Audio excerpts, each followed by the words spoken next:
Special forces 50-60 জন লোক ভিতরে ঢুকে আপনাদের এতগুলি 56 জন অফিসারকে মাইরে ফেললো। আপনার সীমান্ত রক্ষীরা কি মূলা বেচছে?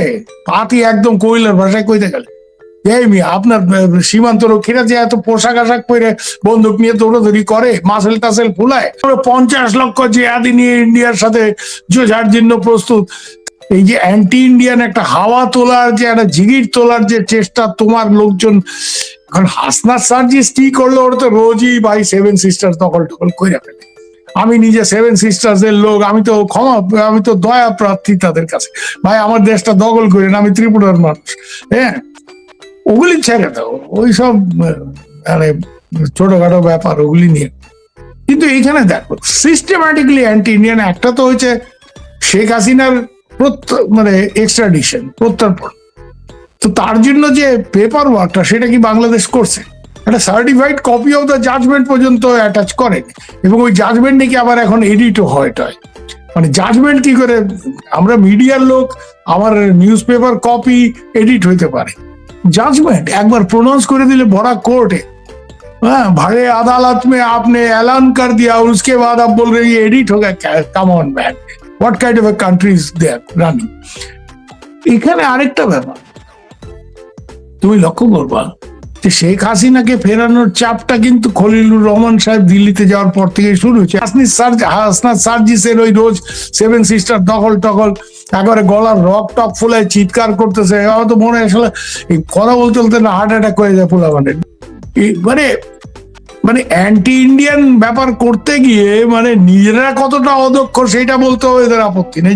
আর তারপরে ইন্ডিয়া একেবারে তোমাকে অবলাইজ করবে মনে করার কোনো কারণ নেই। সেকেন্ডলি, ভেরি ইম্পর্টেন্ট, ইন্ডিয়া বারবারই বলছে will deal with an elected government এবং the election should be inclusive. তার মানে কি? মানে ইন্ডিয়ার চাপটা হচ্ছে পুরোপুরি ইনক্লুসিভ ইলেকশন, মানে আওয়ামী লীগকে নিয়ে ইলেকশন করো। আওয়ামী লীগও থাকবে, বিএনপিও থাকবে। এখন বিএনপির নেত্রী মারা গেছে, তার এখানে ফিউনারেলে নামাজে জানাজায় গিয়ে ফরেন মিনিস্টার হাজির হয়েছে, ভালো কথা।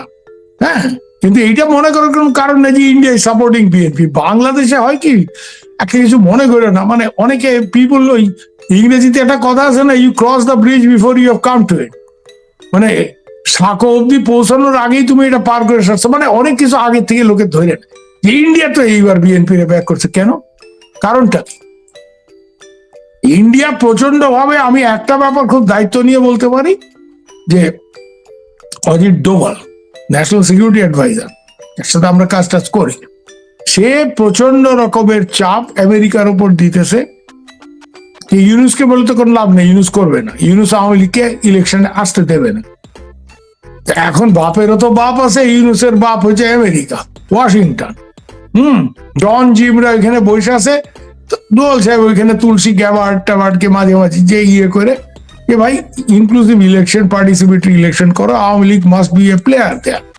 হ্যাঁ, Awami League must be a player there, এবং এইটা ইন্ডিয়া চেষ্টা করতেছে। অন্যদিকে পিওরলি ডিপ্লোম্যাটিক এনগেজমেন্টের কারণে আরেকটা ইম্পর্টেন্ট দল হচ্ছে বিএনপি। তো সেইখানে বিএনপির লিডার মারা গেছে, ফরেন মিনিস্টার গেছে, যোগাযোগ করছে। এইটা থেকে যদি কেউ ধরে না যে ইন্ডিয়া ইজ ব্যাকিং বিএনপি, এটা মানে একটু বাড়াবাড়ি হয়ে যাবে আমার মনে হয়। এটা একটা আউটরিচ বলতে হয়, একটা ডিপ্লোম্যাটিক আউটরিচ। আউটরিচটা কিরকম? যে তুমি আগামী দিনে বিএনপি পাওয়ারে আসলে সবাই জানে তারেক রহমান প্রাইম মিনিস্টার হবে। যেমন কংগ্রেস, এইসব ডাইনেস্টিক পার্টিতে তাই হয়। কংগ্রেস ক্ষমতায় আসলে Rahul Gandhi prime minister, everybody knows. হ্যাঁ, এটা সবাই জানে, এটা গুড়ায়ও জানে। তোমরা সিলেটের করো, গুড়ায়ও জানে, গুড়ায় এটা গুড়ায়ও জানে। এখন প্রশ্নটা হচ্ছে যে এই জন্য আমি গেলাম, এই একটা সুযোগ ফর এ ডিপ্লোম্যাটিক আউটরিচ, একটা সৌজন্য জ্ঞাপন, সাথে তারেকের সাথে একটা ইনফর্মালি একটা ইয়ে করে আসলো। সো দ্যাট এটা যে ডিপ্লোমেসির একেবারে প্রথম কথা এনগেজমেন্ট। ডিপ্লোম্যাটরা সবসময়, অজিত ডোভালরা হচ্ছে অফেন্সিভ ইন্টেলিজেন্স অফিসার, এদের স্টাইল একরকম। Joy Shankar is a classic old school diplomat. So he always believes in engagement. So he engage karo. Secondly, you're not an elected guy. Why should we take you so seriously? You're not an elected chap. এটা আলাদা কথা। ইউনুস সাহেব উনার চামচারা, ওনাকে 5 বছর ক্ষমতায় রাখতে হবে, তাহলে উনি বাংলাদেশকে সিঙ্গাপুর বানিয়ে ফেলবেন। আরে মিয়া, আগে বাংলাদেশটারে ব্যাঙ্গালোর বানাও না, সিঙ্গাপুর তো বহুত দূর কি বাত হ্যাঁ। তো ইউনূস সাহেব এরকম অনেক কিছু চান, 50 বছর নাকি ওনাকে ক্ষমতায়।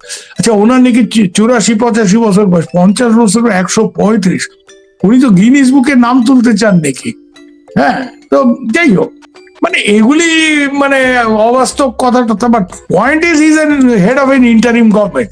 মজাটা হচ্ছে এই ইন্টারিম গভর্নমেন্টের কোনো প্রভিশন কিন্তু বাংলাদেশ কনস্টিটিউশনে নাই, তাই না? এবং যে নির্বাচনটা উনি করতেছেন এটার সাথে এই গণভোট জুড়ে দিছে, গণভোটেরও তো কোনো প্রভিশন নাই। পুরো ব্যাপারটা একটা ইলিগাল ব্যাপার। মানে উনি, আমার বাপ একটা কথা কইতো, আমার বাপ তো রয়্যাল এয়ারফোর্সে কাজ করছে, হয় পুরা সাহেব নাইলে কইলে এ বেটা 24 নাম্বারই। ইউনূস সাহেব 2 নাম্বারই না, 24 নাম্বারই লোক। হ্যাঁ, আমার বাপের কথা মনে পড়ে যে ওরা সবটাই এরা 2 নাম্বারই ব্যাপারটা। এই যদি আইন কানুনের অবস্থা ইউনূস সাহেবের ওখানে, ইন্ডিয়া কোনো অবস্থায় শেখ হাসিনাকে ফেরত দেবেন, আমি এটা লিখে দিতে পারি। Because India has to B satisfied, the government of India has to B satisfied that law took a proper course, due course and proper course, and this judgment, because you are talking of a prime minister, you are not talking of some gangster Sachumia or Machumia, okay? You are talking of the prime minister of a country. তো সেই জায়গাতে তুমি certified copy of the judgment দিবা না, ইন্ডিয়াকে এই opportunity দিবা না কেন? প্রত্যর্পণ চুক্তি, এক্সট্রাডিশন ট্রিটি 2000 ক্লিয়ারলি লেখা আছে যে হোস্ট কান্ট্রি যদি এটা স্যাটিসফাইড হইতে হবে যে there is no political vendetta involved in this, এটা তো পুরো পলিটিক্যাল ভেন্ডেটা। প্রাইম মিনিস্টারের যা বিচার হচ্ছে, একটা ডিফেন্স উইটনেস নাই, হোয়াট কাইন্ড অফ মানে বিচার?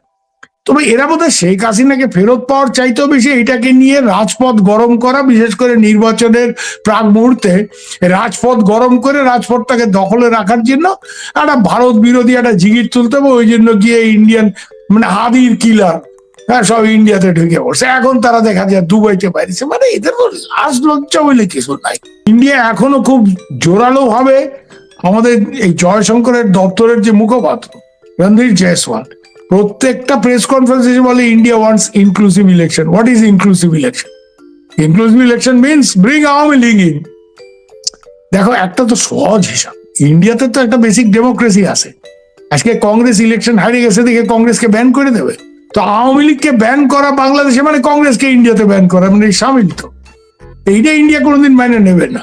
এবং ইন্ডিয়ার এই চাপ বিভিন্ন, এখন ইউনূস সাহেব ইন্ডিয়ার কথা শুনবেন না, উনি পাকিস্তানিদের সাথে দরম মরক।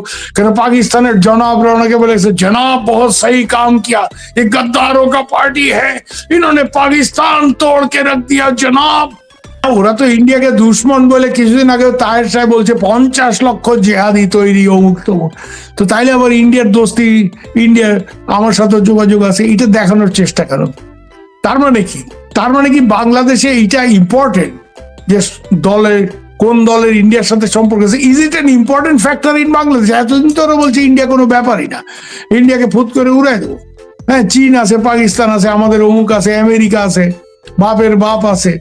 ফাইন, তো why do you want to connect to India? এটা তো এই স্টোরিটা দিয়ে একটা জিনিস পরিষ্কার যে Jamaat also wants to show যে they are also connected to India, তাই না? যে ভাই ওদের ছোটখাটো যোগাযোগ আমারও আছে রে বা। আওয়ামী লীগ ছাড়া ইলেকশন হলে ইলেকশনের কোনো এই ইলেকশন টিকবে না। হ্যাঁ, কারণ ইলেকশনটা তো শুধু ইলেকশন না, ইলেকশন একটা গণভোটের ব্যাপার আছে। মানে এরা এমন ভাবে জগা খিচুড়ি আইনগত ভাবে পাকাইতেছে যে কোনো সাকসেসর গভর্নমেন্ট, এখন ইলেকশন যদি হয়েছে, আমি কথার কথা বললাম যে ইলেকশন হইল, ইলেকশনে 2টা দলের মধ্যে একটা দল জিতবে, আওয়ামী লীগ তো সিনে নাই। হ্যাঁ, আপাতত বোধহয় এরকম একটা কল দিচ্ছে দেশবাসী ইলেকশন বয়কট করলো। যাই হোক, দেশবাসী না করলেও ওনার দলের লোক হয়তো বয়কট করবে। সেই জায়গাতে বিএনপি যদি ক্ষমতায় আসে, বিএনপির প্রথম প্রচেষ্টাই হবে আমার ধারণা যে এইটার বৈধতাটা প্রমাণ করা। তো এই বৈধতাটা আওয়ামী লীগ বাদ দিয়ে একটা বাংলাদেশের নির্বাচনী বৈধতা, যেমন বিএনপি বাদ দিয়ে আওয়ামী লীগ করতে পারবে না, আওয়ামী লীগ বাদ দিয়ে বিএনপিও একটা নির্বাচনের বৈধতা প্রমাণ করতে পারবে না without Awami League. So they have to consider another election after this. হ্যাঁ, ইউনূস সাহেবকে মানে দেশকে রাও মুক্ত করে তারপরে যদি আবার ওইরকম একটা কিছু করতে হয়, ইলেকশনে এটার কোনো গুরুত্ব থাকবে না, আই ডোন্ট থিঙ্ক সো। হ্যাঁ, আর জামাত ইলেক্টেড হইলে ব্যাপারটা অন্যরকম, কারণ জামাতের একটা ডেফিনেট এজেন্ডা আছে। জামাত যদি ধরে নিলাম ক্ষমতায়, হ্যাঁ, মানে জামাত এত দূর মানে মানে তাদের যদি দুয়া টুয়া কবুল হয়ে যায় হঠাৎ করে, বলা তো যায় না, আল্লাহ ভরসা।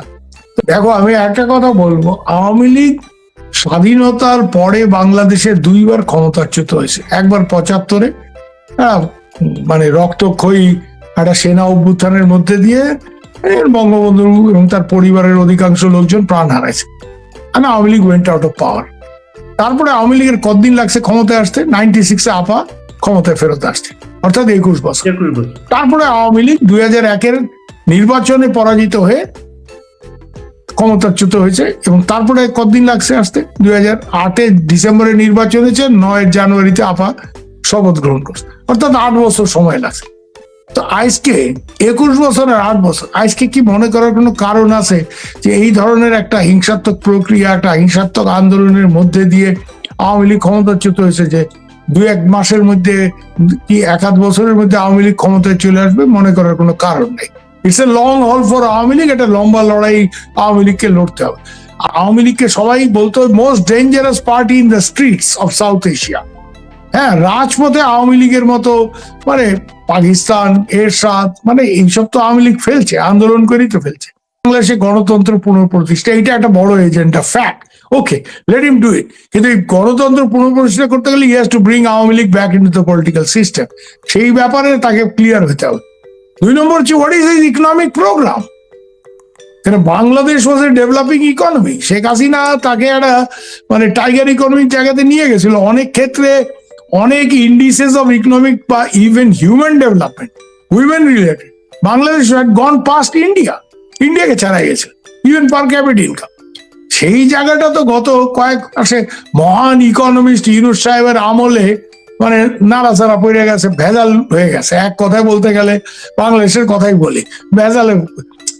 তারেককে ওই জায়গাটা করতে হবে যে how to bring Bangladesh economy back on track, on the growth track, on the growth trajectory.